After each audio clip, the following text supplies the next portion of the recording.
Welcome to Build! Hi, everybody. Welcome to Build. I'm your host, Ricky Camilleri. Our next guest you know from hit films like Tron, Inside Llewyn Davis, and the recent Mudbound. Starting Monday, you can see Garrett Hedlund in HBO and Steven Soderbergh's new miniseries, Mosaic. Before we get started, I'd like to remind our viewers at home they can leave a question for Mr. Hedlund using the Submit a Question button right next to the video they're watching. Right there, or there. I don't know, I haven't looked at the page in a while. Now let's take a look at a clip of Mosaic starring Garrett Hedlund. Olivia was hit on the jaw, on the left side of her face, by somebody who's right-handed. Your right hand was bruised, red, and swollen. Pour me something tall and muscular. Trying to decide if I should invite you in. What was it about Olivia that drew these men to her? She was reckless. She was being Olivia. You seem strong. Are you handy? A gruesome scene today as the frozen body of Olivia Lake was discovered. What I don't understand is why you changed your story twice. Who have press climbing their walls for any version of a story. I'd like to think that even for a moment she found something real.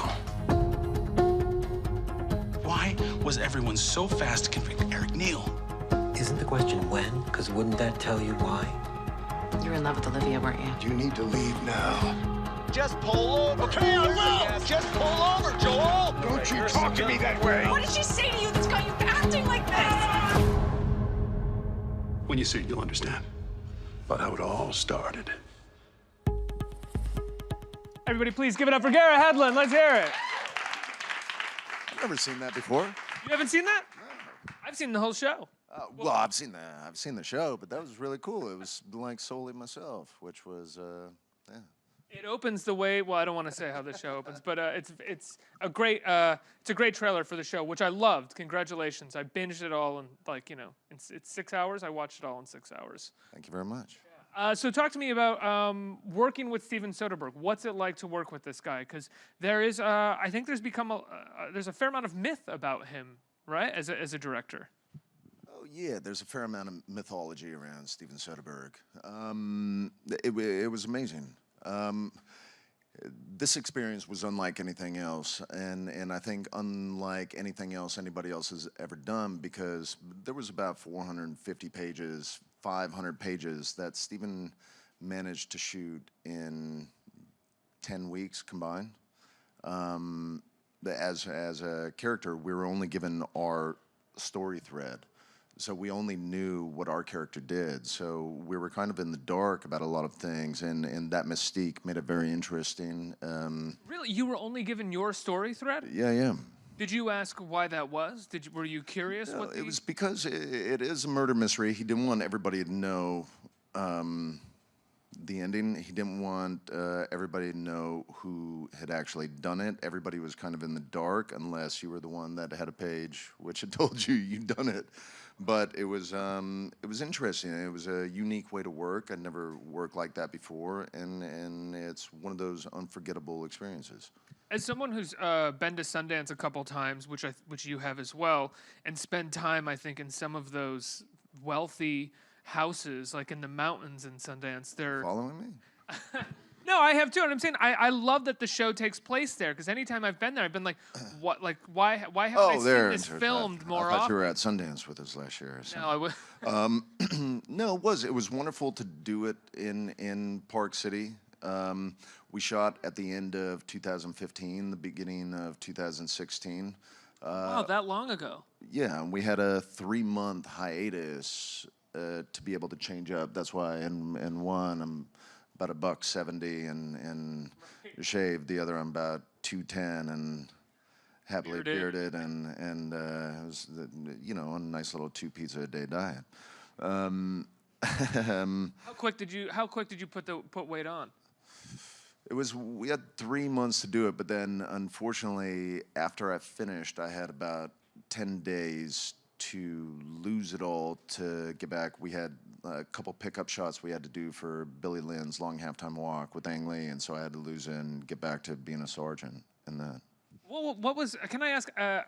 what was it like to have to? What was your plan? How did you lose it in 10 days? Well, actually, how did you gain it? How did you gain it?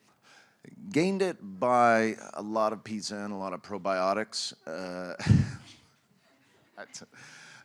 Lost it by, I grew up wrestling. My father was a wrestling coach. There was always a regimen. There was a lot of running, a lot of sweating, and I also ran cross country. So I basically, it took about 30 or 40 miles of running to lose it in a week, yeah.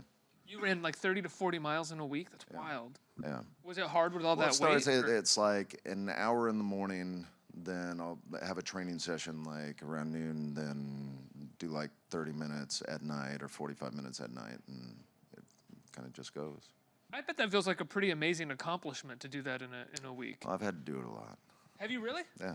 Was it what? I always kind of go up and down. I mean, from the first film I did, like it was bulking up for Troy, and then I gained a lot for Friday Night Lights, and then I lost about 40 pounds to do like Four Brothers, and I've always kind of had this little teeter-totter, not flirting with, being type B diabetic by any means, but doing it carefully and wisely. Yeah. What's it like working with Sharon Stone? This is the kind of role we haven't seen her take on in quite some time. She's amazing in this, and she's a sweetheart and really wonderful, and especially being able to get together and talk about, the show, which we're very proud of. As you should be. It's become quite close, and we had to do all our press yesterday together, and she's such a wonderful person. She's and such an incredible actress, and she's so amazing in this. I can't wait for you guys to all see it. She's extraordinary. It's a great Sharon Stone role. It is. It's like one of those roles for an actor where as soon as an actor is placed in, you're like, oh, nobody else could have done this but Sharon Stone. Yeah, and I think Ed Solomon, who wrote it, had told a story that when he was initially writing this, him and Steven had talked about who could play this role, and they only thought about Sharon Stone, and initially they were calling her character, which she plays a character named Olivia Lake, but they were calling her Sharon, and then when Sharon signed on, they had to call her Olivia. Olivia, I will say Olivia Lake is a better name for a murder mystery. That sort of feels like a 1950s noir. Yeah, and it might be 16 feet below in that lake where the body's found. You never know. So had you worked with Sharon Stone before? I hadn't. I met her briefly before at Grey Gardens quite a few years back, maybe in like 2010 or something. The mansion in East Hampton? Yeah. What were you doing there? I have no clue, man. I was, no. Are you a fan of the documentary and you wanted to go check it? I mean, I love that documentary. No, I'm just a cat fan, No, there were a lot of cats at that place. The cats were gone. No, it was a pal of mine had a film that was premiering at the Hamptons Film Festival. I went with. We went to Grey Gardens. I ended up meeting her. We took a photo. It's out there somewhere. She didn't remember. I was insulted, so it doesn't matter. And you use that for your big scene with her. Yeah. That insult. Yeah. I don't want to give anything away, but you do have this amazing. You have a number of great scenes with her, but you have a really amazing scene. And I guess I can't really say what happens in that, but what was it like shooting that scene and acting in that scene with her? Well, I got to know what scene we're talking about first. I know you're trying to insinuate that it's mysterious. We can't give anything away, but I have to know what scene it is. The big one. The big one. The big one. Do you want me? You want more? In the hallway. With Sharon? With Sharon. Oh yeah. That's a big scene. It's the big one. No, it's great. It's the reason I love working with Steven so much is when this app came out a couple of months ago. I eagerly watched it really quick on a cracked iPhone. That's also how clueless I was to know that I could have just transferred it to my Apple TV and put it up on the TV, but I found that out on the second go-around. Was that Steven, there were a lot of scenes that we had full coverage of, but he didn't choose to use that coverage, and he just played a lot of these scenes on wonderful, brave masters or on tracking shots where it just let the characters be and live, and you got to watch everything, which made it even more interesting because you're watching something that's already so technologically innovative to start, but now when you're watching just 8-minute scenes on just one shot, and if you watch it 1 or 2 or 3 more times like I had, you start to notice little things about the characters, and it becomes very interesting. It's very brave, and it's very rare, and that's why it's so wonderful to be working with Steven. And even though it's technologically innovative, it doesn't neglect, and it's still committed to sort of the basic tenets of cinema and storytelling. Of course, but also the innovative thing about how he shot was, if you watch it in the app version, I know, there's a linear version that's coming out very soon. On the 22nd of January on HBO. Yeah, I believe Monday night, yeah. That's going to be a linear version, but if you watch it on the app version, which I know, unfortunately, international, it's not available, so I'm sorry to anybody that's overseas, but perspective-wise, he used different angles to sort of finagle with the perspectives, and so if Devin Rattray or Jennifer Farron is, looking at me, if it's on their angle, his perspective in which he shot was either a little more suspicious, was a little more revealing, and we got to play with that. There were certain takes where, if it was my version, I could be, calm and copacetic with everything, and then when it goes to say like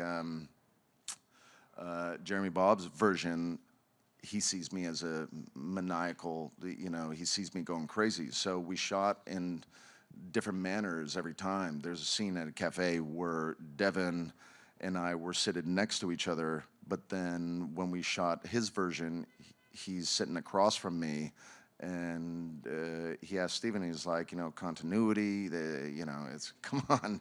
And they're like, no, this is how he saw you. And so it really got colorful with the perspective. It was interesting. And it was something unlike I'd ever been involved in, and something unlike I'd ever seen before.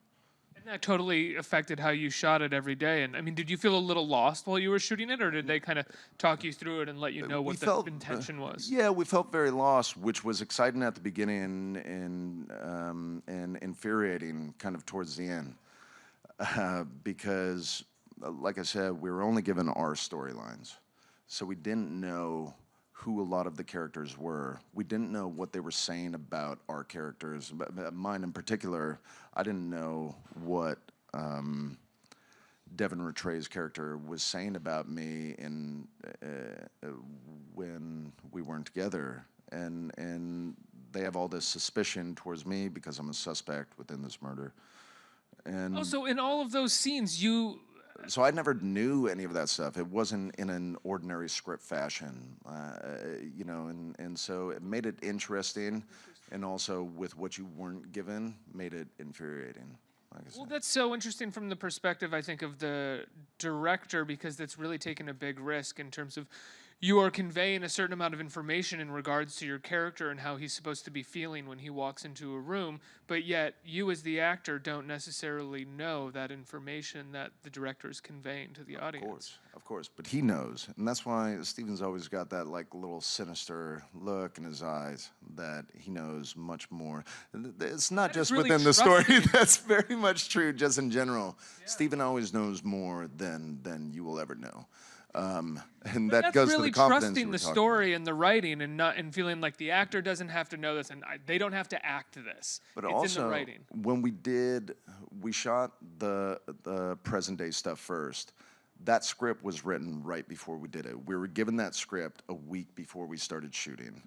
And so it was so up in the air, and it was inviting you to experience a filming process that you'd never experienced before, because he shoots very fast. Like I said, 450, 500 pages in 10 weeks, which is unheard of. I've done films where we couldn't even film 100 pages in 7 months. And so So you film fast. You don't have the time to second guess yourself. You're just really running and gunning, which is a wonderful experience. But when we did the flashback stuff, we were given that script also a week before we started shooting. So when we're doing the present day stuff, we didn't know what our past was. And so when that was revealed, we're like, oh, shit, if I would have known this, I would have done this differently or this differently. So it was really unique, and I think he loved watching us all squirm. I mean, Paul Rubens, who was Pee Wee Herman, for the whole shoot, thought I was a whole other character. And we have this other section in the show, which is Hearts of Homicide, where they give little tidbits, which is very unique as well with the app, where something will pop up when you're watching a story and you can click on it and it will give you a 2-minute scene or something that's an insight to potentially what you're missing within the conversation or the dialogue that's happening. And that was all improvised. We did that in like a day of improvisation with an actual like a Dateline crew. And Paul Rubens went through the whole thing and got my character mixed up with Fred Weller's, and it was awkward, but Steven didn't give a shit. And like I said, he just loves to see everybody squirm. He's like, I know I'm manipulating you right now cinematically and you know, psychologically, but it's going to be funny for me to watch. When you signed on to work with Steven, did you ask any other actors what it's like sort of working with him, or like how you should be prepared and what you should do? No, a lot like Jeremy Bob and Maya Kazan. Oh, yeah, Bob was in the Nick, yeah. Yeah, and Jennifer Farron, they'd all worked with him in different facets before. They were well aware of, you know, he doesn't really say anything. There's like no sense of approval after a take. I mean, the one time he gave me a note, I said, is there anything you want different in this scene? He said, yeah, that was the iPhone version. Maybe give me the iPad version. And so that was, and so it's also wonderful because he has so much trust in the actors that he cast, to where it's one of those experiences where it really, you know, from then on, you seek less approval after doing takes. You come to set prepared, you get 1 or 2 takes. It's 15, 16, 20, 30 pages a day, and you go, and it's not like that, man, I wish I could have, should have, would have. Was that all right? You just like create he just and move on. doesn't, you know, he's shooting so confidently the way he wants to shoot. He's so artistic, creative. He's a genius, to say the least, and that's what's wonderful about working with him, and it instills confidence within his actors. And when the actors go on to do anything else, they are probably the last ones to go to the director they're working with and say, "You think that was all right?" How did you interpret iPhone versus iPad in that note? Be better. And also interpret as like, okay, don't ask questions again. Like, I'll just get answers like that. No, I was, you know, because when I signed on to do this, I was only aware that it was intended to be something that was going to be technologically sort of groundbreaking and innovative, that was going to be on an app or an iPad or something like that. I don't think any of us realized that it was actually going to be cut into a linear version that was going to be on HBO streaming, airing this way. We just thought it was going to be a streaming sort of thing that you could have in your hands and watch, and was going to be unique like everything he does. So this is pretty cool. You were also in a film that was released, I think, just in November, which Dee Reese's Mudbound, like a really amazing film with you and Jason Mitchell and a number of other people, Carey Mulligan, Jason Clarke. What was it like? Mary J. Blige, thank you. What was it like making that film with Dee Reese? I think it's her second film, right? Or maybe her third after this. Well, it was Pariah. She did Bessie Yes. for HBO. And both of those I highly recommend. They're wonderful. She's an incredible director. And that's why I wanted to be a part of it. I'd seen Pariah, and I saw how she treated her actors in terms of, Pariah was dealing a lot with a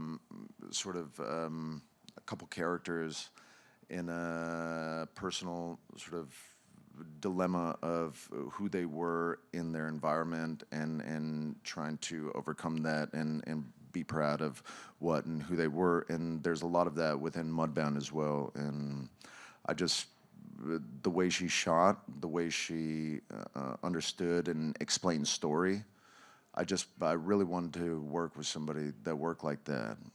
Did you shoot it after having shot Mosaic? Yeah. So what was it right like after. going from working with Steven to working with Dee? It was more similar than you think. Yeah, because we shot Mudbound in 29 days. Once again, it was like 15 scenes a day all over the board.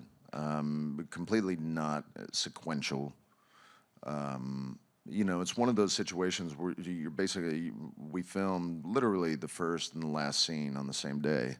And so, psychologically, it does a little tornado. But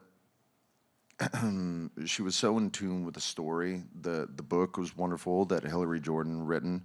We were all very proud to be a part of it. Everybody came to set and was insanely prepared, as they were in this. When you're working with a director that's given you one or two takes and trust the actors that they cast, and there's no rehearsals or minimal, at least, it's a special experience because it's not only about the director trusting the actors, it's about the actors trusting the director, and also a big feeling of relief, like, all right, we're not rehearsing this, like we're not chomping at the bits of just sort of getting bored or tired of the material that we're doing because we've been forced to do it so many times in front of the director and the crew to show them, our marks and what we're going to do. And, there's a lack of spontaneity that way sometimes, lack of enthusiasm because you've done it so many times.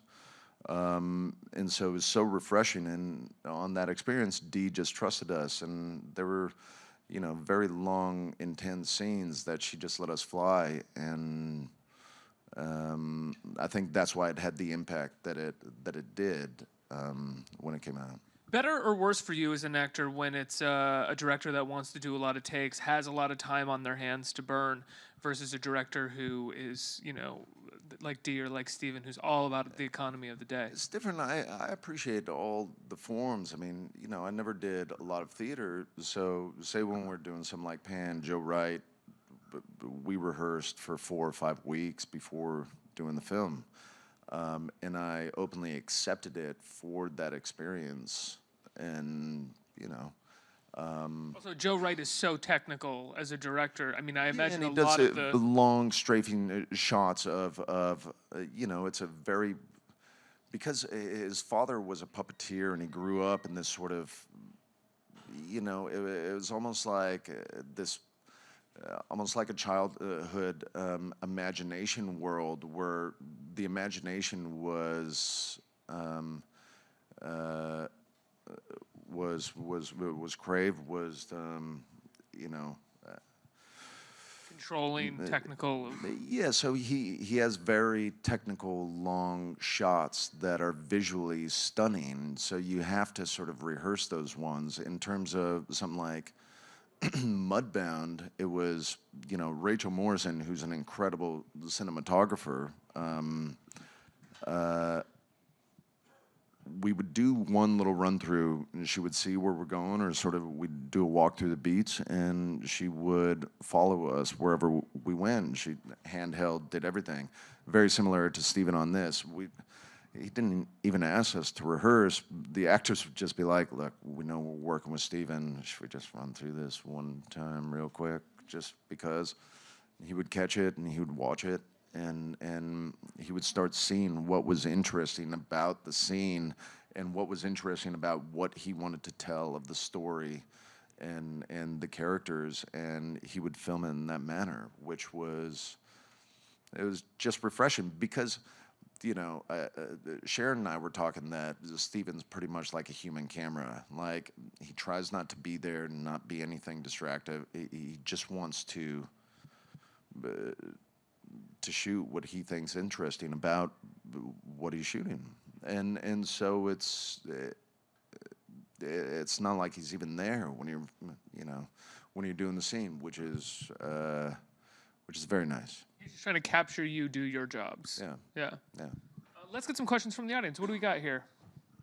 Hi. Hi. So since you've worked with many great directors so far, such as James Wan, Steven Soderbergh. James Wan. No, he is. Descends. I was very proud of that one, so thank you for bringing it. D. Rees, and you've been in a lot of blockbuster films with big budgets. Are there any other directors you want to work with, or different genres you want to step your foot into? Yes, of course. I'd like to be on a Tarantino set before he's got his 10 and done. Making a movie right now. Have you reached out? I know. I think DiCaprio got that role. No, it's just I'm inspired by the way he works. Very similar to Soderbergh and guys like Angley, some of the greatest auteurs of our time, and so that'd be a privilege and an honor. In terms of a genre, I don't know. We've done so many kind of sad films in a way. It'd be nice to do a love story, or a western that's a love story, or a sad, loving western. What was it like working with Angley? He's a fairly hands-off director as well when it comes to actors. No, I mean there were the stories from Brokeback where I think Jake and Heath had said that they would try to get notes from him, and he was just like no. Yeah. He was actually on Billy Lynn's Long Halftime Walk. He was so technical. I mean, everything is. It was. We did 2 weeks of boot camp where we actually stayed. They converted a roadway outside Atlanta into a barracks, and we'd stayed there and we assumed our roles. I was playing a sergeant. They gave me a walkie that sat next to my bed at 2 a.m. They'd be like, "Shh, Sergeant Dime, come outside." And it was all a test. And during the day, we were going through a lot of PT, weapons training, and sort of essentially getting the shit beat out of us because it was the Navy SEALs that were doing it. The guy that was running it was Master Chief Hoffman, who teaches most of the Navy SEALs that go in and protect our country now, out of San Diego. So he didn't take it easy on us, and especially when you sign on to do an Ang Lee film, because everything that he's done has been so powerful, and he's so deserving of all the Oscars. He's won because of his commitment, his intelligence, his creativity, his genius, his ability to tell a story beautifully and passionately. And so when they sign on to something like that, they're like, "Oh man, we're gonna go deep here, huh?" And they asked Ang how far he wanted to take the soldiers, and he said, "I want you to treat them like a stick, and you know the sound a stick makes when it makes that first crack. Then I want you to put them back together." And they certainly did that. There were some close calls for a few guys. Next question. Hi, Garrett. Your work ethic has been very admirable throughout your career, and I would say it hasn't changed. In one of your interviews, you have stated, you said something about your long-lasting dream of you running on the ice, and kind of like this fear you have of falling and everything collapsing. Do you still have that dream, and are you at what part in your career do you have to get to not be afraid? Or just, kind of like know that you made it? I was actually talking to Sharon about this yesterday. we were talking about, you know, sometimes when you fly around do press, you wake up in a hotel and you don't know where you are, what time it is, and your alarm goes off, but you don't know what you're waking up for. I said I wake up gasping so much that I fall through ice. I have that a lot, but it was because, first off, I grew up in Minnesota, which is the state of 10,000 lakes. We went ice fishing a lot, and there were always close calls with trucks, ice fishing houses, people falling through thin ice and stuff like that. So that naturally was probably the first little bit of that dilemma I call my sleep deprivation. No, it's just, it started because I was to move from Minnesota before I did, and it was just like I would just about get to where I could move from the small town or the farm that I was at. And then I'd mess up somehow, like you know, get arrested for stealing tennis shoes or a pack of Starbursts or something like that, or Pogs. That happened once. You got arrested for stealing Pogs? I sure did, yeah. Were they at least slammers? I did, no.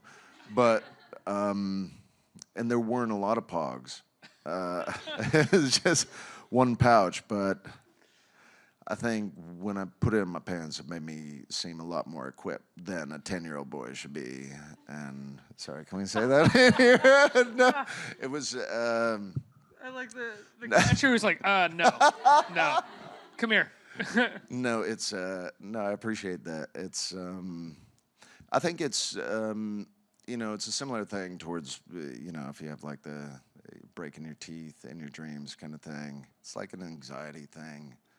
Sometimes when you're working on something, especially on when I was starting out, everything was new. Everything gave a good amount of anxiety.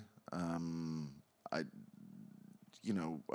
wanted to be an actor, but I didn't know technologically how the set worked. So even when it was like an off-camera shot, they're like, just stay next to the camera. You know, he's gonna give the scene back. I'm like, I'm in the scene. Why do you want me to? And so there was a naivety, and thus lent itself to a lot of anxiety. And so that's where I think a lot of those dreams came from, like trying to get to your end mark and getting so close, but falling through a hole and not knowing how to get yourself out, thus not getting to the end mark. And that was an anxiety. So the dream was basically that the ice would break you'd be on ice and it would break underneath you and you'd fall. Yeah, it'd be like it was trying to follow my dreams, but getting so close to what it was, but either but messing it up somehow, which was from the time I was up to 14, 15, 16, that kind of tended to happen. But also I was living in a town where nobody really left, like families didn't really divorce. And you only left if you played hockey, and that was kind of it, yeah. I mean, and so I was I just thought in search of trying to follow my dreams that someone was going to mess it up always. I think we have time for one more question. Hi, I was just wondering if. Just because I'm still kind of baffled by the fact that there's a show that is a TV show and then also an app. Do you prefer, or do you recommend in order in which we watch them, like the app first and then the show on HBO, or HBO and then the app? The app is, like I said, the way that we initially started out, and it was kind of intended to have that branching narrative for the audience to be able to sort of choose which route they wanted to go. It's not necessarily choose your own adventure, because the end will be the same, but you get to experience it however you want and continue on through this strand, which is unique and it's never been done before, and it's very exciting. There's a lot of scenes that are in the app that are not in the linear version, and vice versa. I haven't finished the linear version yet because I was just given it. It's just coming out soon. I'm excited to watch it. It's different, but it's still Soderbergh, and it's so unique, and it's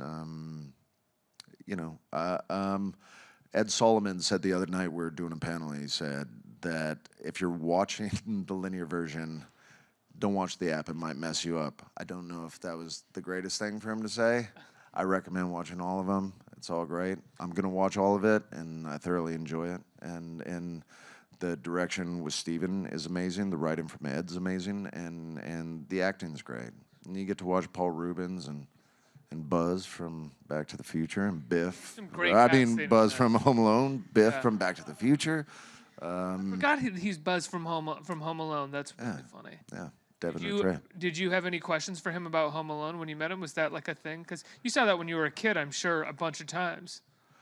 I feel like when you interview people, like no, people, I just really, man, I'm rarely going to tell him to watch starstruck, this you know? because I really appreciate the flat top, but now he's balding, so that's for you, Dev. I feel like it's one of those things where it's like I interview people all day long. I'm rarely starstruck, but when it's someone like that from my childhood who I've just never really seen in anything since then, I'm kind of like, oh my God, it's you. No, he's fantastic, and he's so amazing in this, as is everybody. Everybody came and no matter what they did before, really disguised themselves with the characters that they were playing, their passion, their artistry. He's wonderful, and don't get me wrong. He's amazing. You can call anyone but no, and Sharon Stone personally called him and said how amazing he was. I was like, man, she just must have lost my number or something. Yeah. Well, Garrett, congratulations on the app and on the linear aspect of the show, which premieres Monday night on HBO, and on Mudbound. And I know you got a film coming to Sundance this weekend. You're going to be there, right? Yeah. So there's a lot of stuff in the works for you. Congratulations, Garrett Hedlund, everybody, give it up. Thank you very much.